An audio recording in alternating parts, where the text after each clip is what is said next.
Assalamualaikum warahmatullahi wabarakatuh.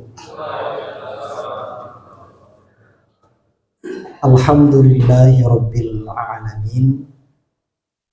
Alhamdulillahilladzi ala bi ni'matil imani wal islam wa akramana bi khilafatihil alam. Asyhadu an la ilaha illallah wahdahu la syarika lahu wa asyhadu anna muhammadan abduhu wa rasuluhu la nabiyya ba'dah.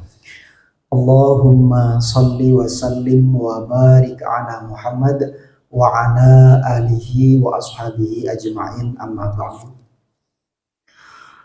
Pertama dan yang paling utama, mari kita bersyukur kepada Allah Subhanahu wa ta'ala. Mudah-mudahan bulan Ramadan tahun ini kita berharap kepada Allah, mudah-mudahan menjadi bulan Ramadan terbaik daripada bulan-bulan Ramadan yang sebelumnya.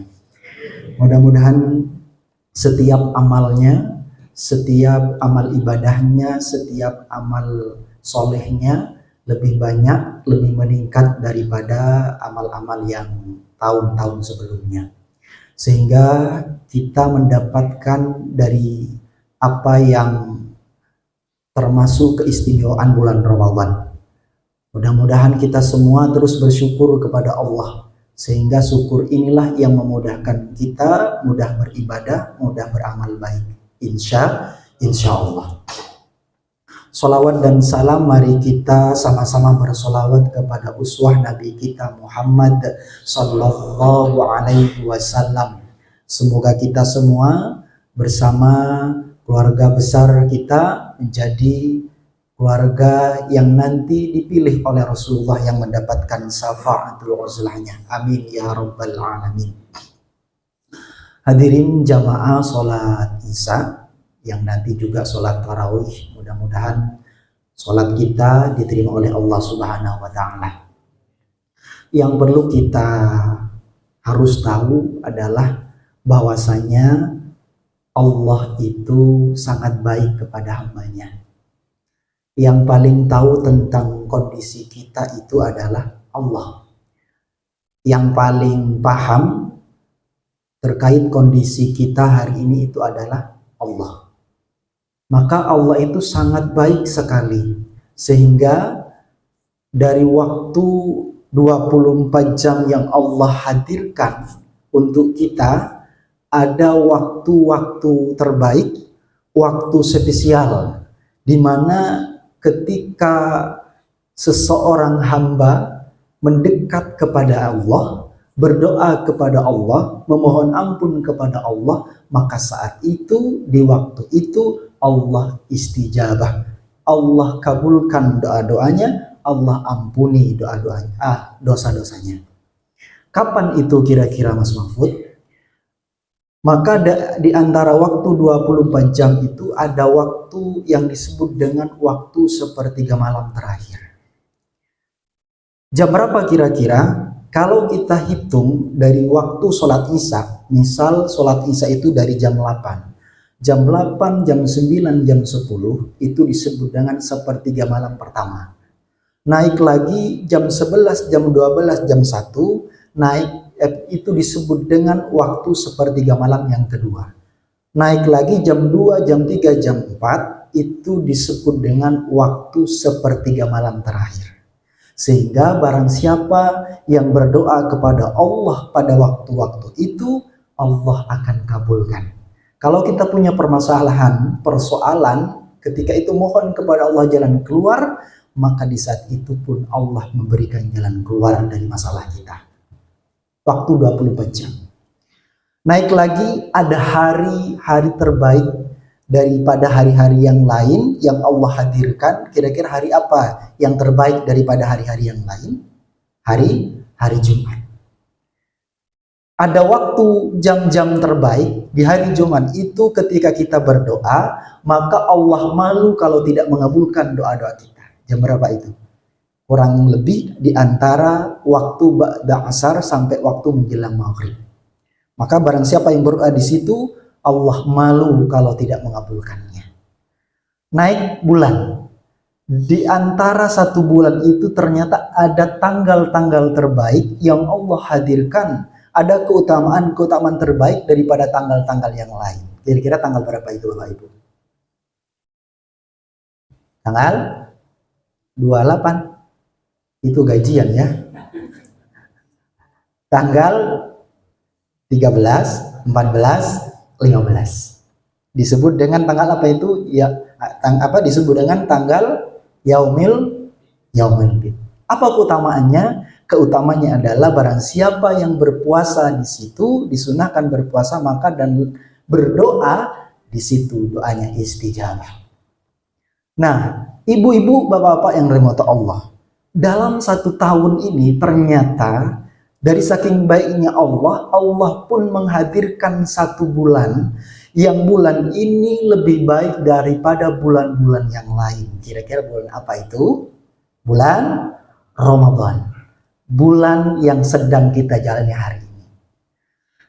Hebatnya, ibu bapak yang dirahmati Allah, kalau kita sudah masuk bulan Ramadan, waktu terbaik tidak berlaku lagi. Hari terbaik tidak berlaku lagi. Tanggal terbaik tidak berlaku lagi. Kenapa? Karena setiap detak-detik waktu Ramadan itu adalah waktu terbaik. Amal yang kita kerjakan lebih baik daripada amal-amal di luar Ramadan. Maka harusnya seorang beriman itu harus senang. Kenapa senang? Karena bulan Ramadan itu adalah bulan yang istimewa yang Allah hadirkan. Apa di antara keistimewaannya yang Allah hadirkan di bulan Ramadan ini? Maka para ulama itu memberikan penjelasan setidaknya keutamaan atau keistimewaan bulan Ramadan itu terdapat pada rangkaian huruf Ramadan. Jadi kalau bahasa Arab, huruf Ramadan itu ada 5. Ro, Mim, Dhad, Alif, Nun. Berapa? 5. Jadi kalau ditulis bahasa Arab ada 5 huruf. Ro, Mim, Dhad, Alif, Nun. Apa maknanya? Yang pertama, huruf Ro. Huruf Ro artinya adalah bulan Ramadan ini adalah bulan rahmah. Bulan yang penuh kasih sayang. Jadi kalau ingin disayang, lebih disayang oleh Allah, maka saat itulah bulan Ramadan. Allah sedang sayang-sayangnya kepada hambanya. Apa buktinya? Kalau kita beramal, amalnya, pahalanya dilipat gandakan. Sholat sunnah, pahalanya lebih banyak daripada sholat sunnah di bulan lain Ramadan.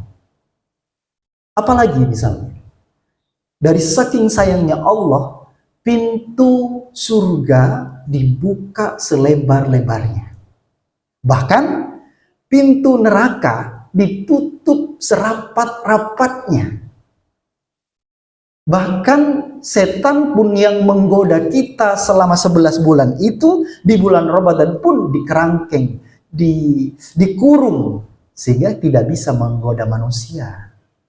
Tapi kalau ada manusia yang berbuat maksiat, yang masih berbuat dosa, jangan salahkan setannya, tapi salahkan dirinya. Masih belum mampu mengendalikan hawa nafsunya. Kira-kira seperti itu. Jadi, ibu bapak yang dirahmati Allah, maka jadikan Ramadan ini sebagai semangat, harusnya lebih termotivasi lagi. Kenapa? Karena setiap detak-detiknya mengandung amal yang baik dan pahalanya juga semakin banyak. Naik selanjutnya huruf yang kedua. Apa itu? Mim. Apa mim? Maghfirah. Bulan yang penuh ampunan. Ibu bapak yang dirahmati Allah, punten, mohon maaf, boleh saya tanya nih, yang hadir hari ini punya dosa atau tidak? Punya dosa atau tidak? Jawab. Sedikit atau banyak?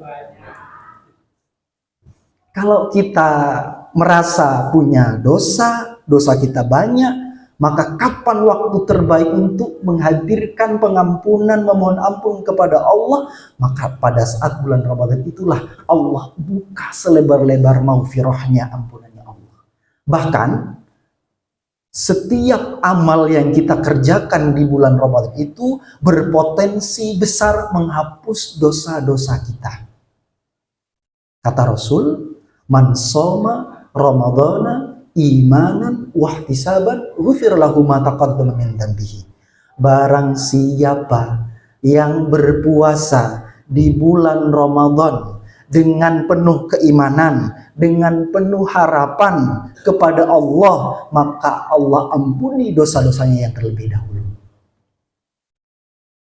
Itu keutamanya.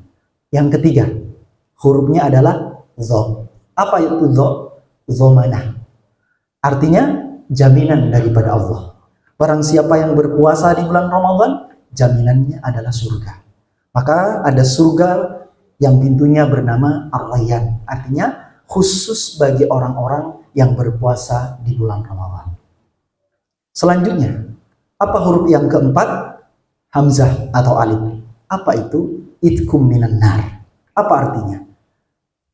Dibebaskan dari siksa api neraka. Orang yang berpuasa dijaga oleh Allah, dibebaskan dari siksa api neraka. Dan yang terakhir adalah huruf nun. Apa itu nun? Nikmah. Di bulan Ramadan ini banyak sekali nikmat yang Allah berikan. Mulai dari nikmat spiritual, nikmat emosional, nikmat sosial, selalu meningkat. Semuanya meningkat. Bahkan nikmat finansial pun meningkat. Mohon maaf, ada yang bekerja. Ya, biasanya kalau sudah akhir-akhir Ramadan di tempat pekerjaannya ada THR. Kenapa? Karena gara-gara Ramadan. Yang berbisnis, yang usaha biasanya bisnisnya, omsetnya, penghasilannya meningkat di bulan Ramadan. Itu secara finansial. Yang lain banyak nikmat yang Allah berikan pada bulan Ramadan ini. Maka ibu-ibu, bapak jemaah sekalian, apa intinya? Ayo kembalikan niat kita. Perbaiki waktu kita, kebiasaan kita. Jadikan setiap waktu, detak-detik di bulan Ramadan ini menjadi peluang untuk mencari ridho Allah Subhanahu wa Ta'ala, agar nanti setelah Ramadan kita menjadi orang yang bertakwa dan istiqomah selalu di jalan Allah Subhanahu wa Ta'ala. Amin. Allahumma amin. Insyaallah. Matur suwun, terima kasih. Kurang dan lebihnya mohon maaf. Wabillahi taufiq wal hidayah. Assalamualaikum warahmatullahi wabarakatuh.